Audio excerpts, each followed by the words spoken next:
I bet that caught your attention. Get away! This movie literally predicted the pandemic, but I bet you can't predict how it will end. Comment below your predictions now and then watch until the end to see if you are right. We are nearly at 100,000 subs. Please help me reach this milestone by subscribing now. It's free and you can unsubscribe at any time. We open up on Beth, who is eating in an airport, about to board her flight back to the States from Hong Kong. If anyone coughed the way that she does here, they'd be quarantined in a heartbeat. As we continue, it shows random people all over the world showing symptoms of a terrible illness that ends with people dead. Well, I think it's time to call some international National Guard. If people are just dropping in the middle of their bathroom like that, it's time to get some procedures in effect. As Beth makes her way back home to Minneapolis, we meet her husband Mitch and their son Clark. I can only imagine that they're infected now. I did not see that coming. Flash forward to the CDC headquarters where we meet Dr. Ellis, who is heading into work. While the janitor tries to plead with Dr. Ellis to diagnose his kid, he is disappointed when Dr. Ellis says he can't. Next we meet Alan, who is a freelance journalist who is trying to sell a story. It obviously doesn't go well, but where would his character be if he was a success? All this jumping around is making me dizzy, but now we're watching Mitch, who is picking up his stepson from school. Very warm in Miss Tatum's class. If your child is coughing like that nowadays, it would be an instant week off in quarantine. You couldn't even hide that cough with cough drops. As we focus on Beth, who is terribly ill, we watch her get steadily worse until she falls to the floor and seizes. Mitch takes her to the hospital. Unfortunately, she did die.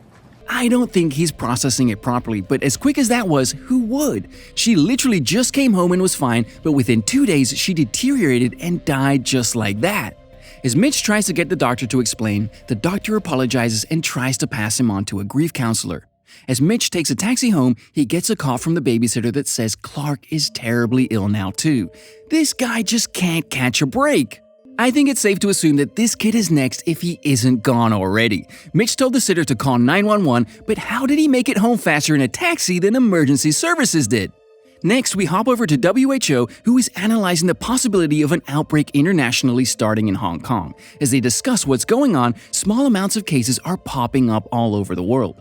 Next, Dr. Aaron finds her way to the CDC to meet with Dr. Ellis. As they go over the cases available, Dr. Aaron prepares and leaves for one of the hot zones. Soon we find out that Mitch is in quarantine and his daughter comes to visit him. He tries to reassure her, but even his defense isn't believable. It's here that we find out that Clark didn't make it.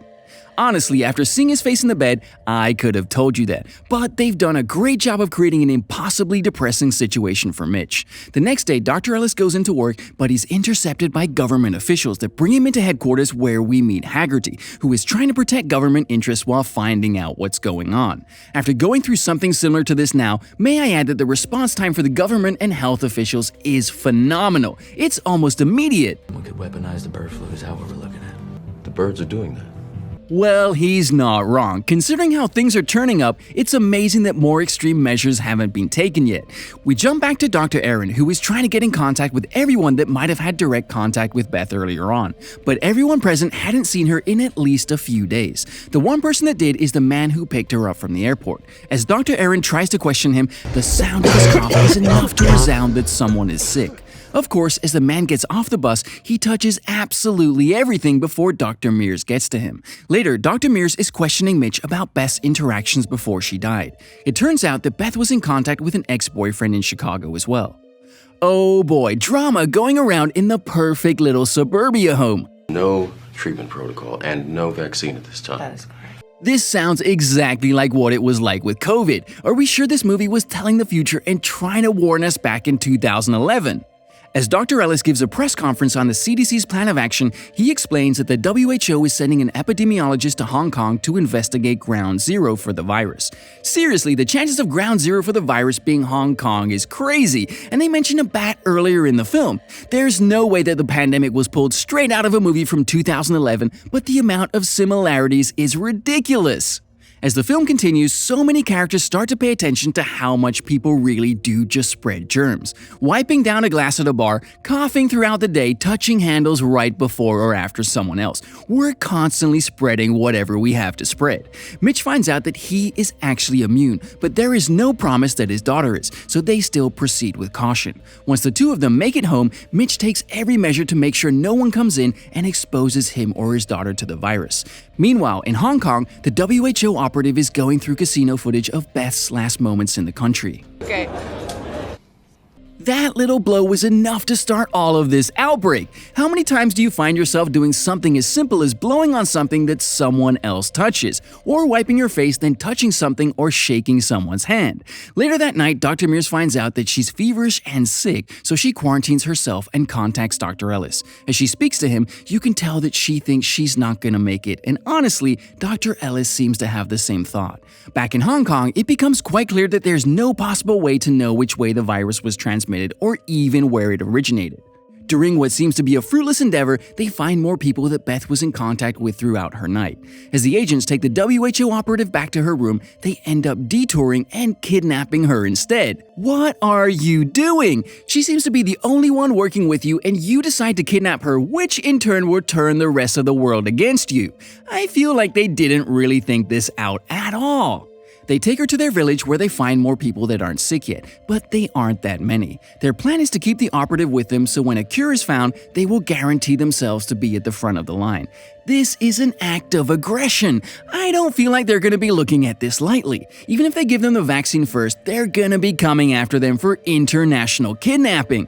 Back in the States, Dr. Ellis is speaking with Haggerty about going to get Dr. Mears, but it's here that we learn that the National Guard is being called in and they're preparing for riots and looting as soon as word gets out. Dr. Ellis goes home and watches as Alan Krumvita is on his blog saying that he has an antidote, which I guess we'll find out if it works in the next morning. If he doesn't log on to blog, then I guess we'll know he was just another loon. Dr. Ellis calls his wife and tells her to drive straight down to him. He's not wrong, and that's where things get tricky. Do you sit back and let people get infected just so you don't cause a panic? Do you tell a select few if they promise not to tell? Who are you to play God, though? Dr. Ellis's wife goes shopping for supplies for her trip to him, but her neighbor calls to ask how serious things are. He says it's serious. Remember when you used to tell your childhood friends something like that? Then they would turn around and tell whoever shouldn't know that exact thing. Well, adults are no different. As the town starts to burn from the rioters and looters, Mitch and his daughter try to gather some supplies from town, but once he realizes that people are just spreading germs during their riots, he decides against being at the shop. As they try to leave the state, they find out that the governor has sealed the borders. Sound familiar? It's scary how things just played out like this. Hard to believe that it really did come to this at one point. I'm sorry, but this woman is where I would have drawn the line. What would you do if this woman coughed in your face like that? Let me know down in the comments. Meanwhile, Dr. Mears is battling her sickness alongside countless others that aren't doing too well. In the midst of it, there is a shortage in blankets and supplies, but no one seems to suffer for too long. People are dropping like flies, and they're being buried in massive mass graves. As we cut over to Dr. Cheevers having an interview on television, Alan Krumvita comes on from his location and begins to debate with the doctor. Honestly, it was more entertaining than watching a presidential debate. Dr. Cheevers had a few moments where it seemed like he was handling the situation, but when Alan brought up his phone call to his wife telling her to get out before this blew up, it was over. They're looking for a scapegoat. You just made it easy.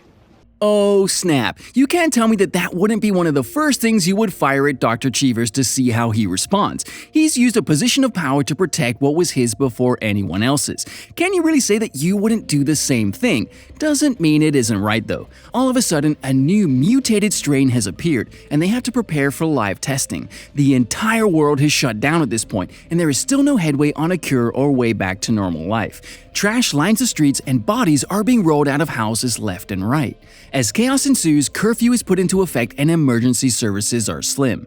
911 calls are prioritized and crime is strong in most areas. As Mitch goes to a neighbor's house to borrow a gun, his daughter is face to face with her boyfriend in the snow before Mitch separates them. If she ends up getting sick over a dumb teenager that wants to get it on in the snow, I'll feel so bad for Mitch. MEV-1 vaccine currently in production, saying the first doses could be available for human use within 90 days. doesn't this sound awfully familiar? I feel like I'm experiencing deja vu, and it really does blow my mind that this came out a decade prior to everything going on. The next time we see Alan, he is warning someone against taking the vaccine because there's no telling what will happen to those that do. And that is about where things are now. I do believe this film has reached the present-day timeline, and we're about to see the future. As the vaccine is manufactured, the government begins to pull a lottery to see what people will be getting the vaccine first. While this is going on, Dr. Cheevers goes to talk to the woman that found the genome for the vaccine. She doesn't understand how she's supposed to take a bow while others have been court-martialed or died. But quite honestly, any win should be celebrated at a time like that. Meanwhile, in Hong Kong, the WHO operative has found a new life while teaching the children in the village that kidnapped her. But that's all about to change now that there is a vaccine. They try and set up a transfer. They want 100 vaccines in exchange for her. Depending on how you look at it, that's a lot or nothing. 100 vaccines doesn't sound like a lot considering everything going on. But when you think about trading one life for 100 potential lives, it seems like a landslide. Once they get the vaccine in hand, they have the operative take one before they let her go. They've obviously developed a soft spot for her over time, but once she gets to the airport… Your vaccine, the one you took was a placebo. Saw that coming, but that's still crappy. When you consider the fact that they got away with kidnapping, it seems kinda lenient. Then there's the idea that the entire clan they gave that to is gonna potentially put themselves at risk now thinking they had the vaccine. That's just bad nature. Naturally, she doesn't take kindly to this either, so she gets up and heads back to the village. As vaccines are handed out to government officials, Dr. Cheevers takes his and gives it to the janitor's son. When he gets home, he gives his wife hers and he waits for his hearing. Slowly, you can see civilization creep back into people that were just tearing each other apart. But it's still gonna be a long road until things are back to normal. We already knew that though, we're still waiting for that. Again, another thing that I know happened in real life through everything. It's nice to know that even back then, they were able to imagine a way for them to experience things in an untraditional setting. Imagination sure has been tested over the last couple years. I think they could have picked a better song though. In the end, it shows where the virus started, from bats dropping DNA to pigs that humans ate to the pandemic it created. There have been so many virus pandemic films over the years, but none of them had hit the nail on the head quite as close as this one did. At this point, this almost felt more like a documentary than a sci-fi movie from a decade ago. With an all-star cast and a killer script, Contagion is one of the better viral pandemic films to date. Highly recommended. Let me know what you thought of the film in the comments below, and go ahead and comment what I should watch next. Don't forget to like the video and subscribe if you'd like to see more videos like this one. I'll see you in the next one.